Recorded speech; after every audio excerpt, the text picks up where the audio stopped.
it pisses me off a bit. I see all these people saying, "Oh yeah, but it's not VAT. VAT is not the problem. Why is he talking about that?" Yeah, VAT isn't the problem. It's all the other costs that have been thrown at us. But VAT is a quick win and a quick fix to maybe get on top. I'm the MA's Ed Bedington, and this is the review of the week.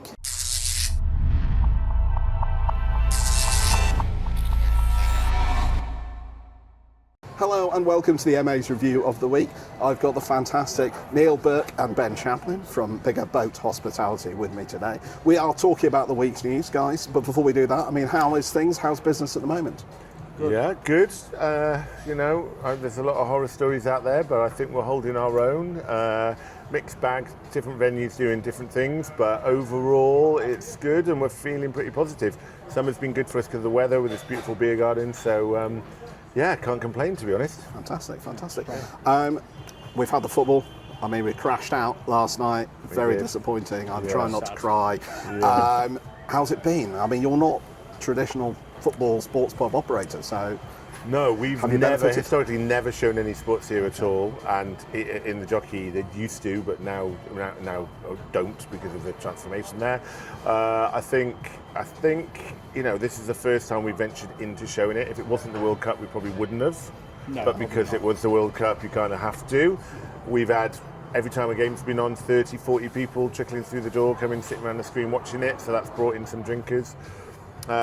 It has given us the confidence, I think, to show games or the big ones in the future. The big ones, so the Euros definitely will be doing something, and Wimbledon and the bigger sports events that are on, terrestrial. I think you've found a market. You think that's I think we're never going to really advertise it massively, and we're not a sports pub. We won't have the TVs up all the time, but putting it on in a discreet corner of the venue. The venue's big enough that whoever wants to watch it can go and watch it. And if you're just coming in for dinner and a drink, you don't have to. So disappointed with the result. You haven't got the final on Sunday, or were you not too worried about that? Well, it was at 8 o'clock and we shut at 8 on a Sunday, so it probably wouldn't have made any difference to us. I don't know. Well, you could have stayed open later. Well, we do need to talk about it. Ben has convinced me that we should shut the kitchens earlier on Sunday so everyone can watch the football. Now we might have to reopen. Let's see.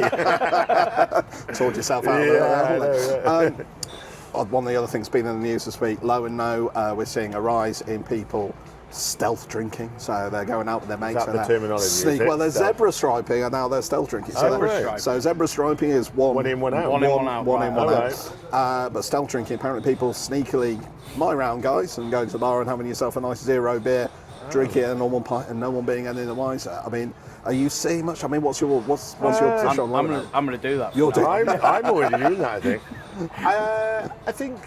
I think like we're a bunch of alcoholics in the UK, aren't we? Like, I think anyone who's looking after their health, if it's for that reason, can only be applauded. So, the binge drinking culture here is massive. So I think if they still want to socialise, still be out and carry on the party, but it keeps them spending, then so be it.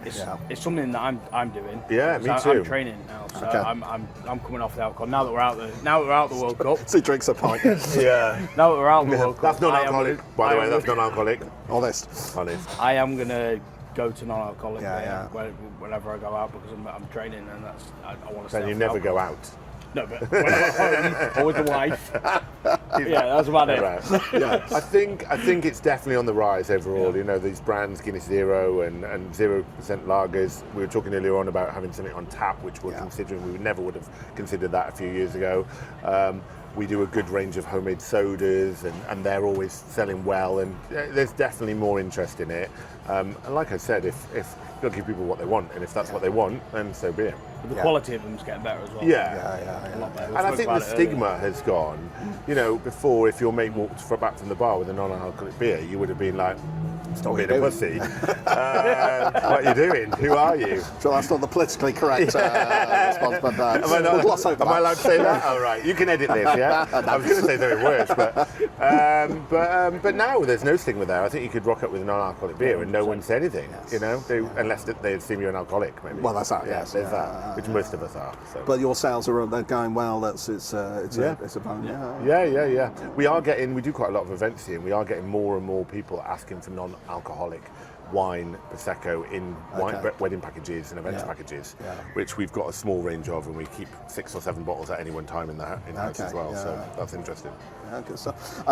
We're in Manchester. I mean, we can't be in Manchester and not talk about the fact that the ex-mayor of Manchester is now going to be the Prime Minister. So what is insights... That ticked off, is it? I think it's a done deal. Is he hyping his own future job role? He's got the majority. It's not manifesting. One day he is in. What insight from a Manchester-based business can we expect then from you guys? What do you think Andy's going to do? Is he going to deliver for hospitality?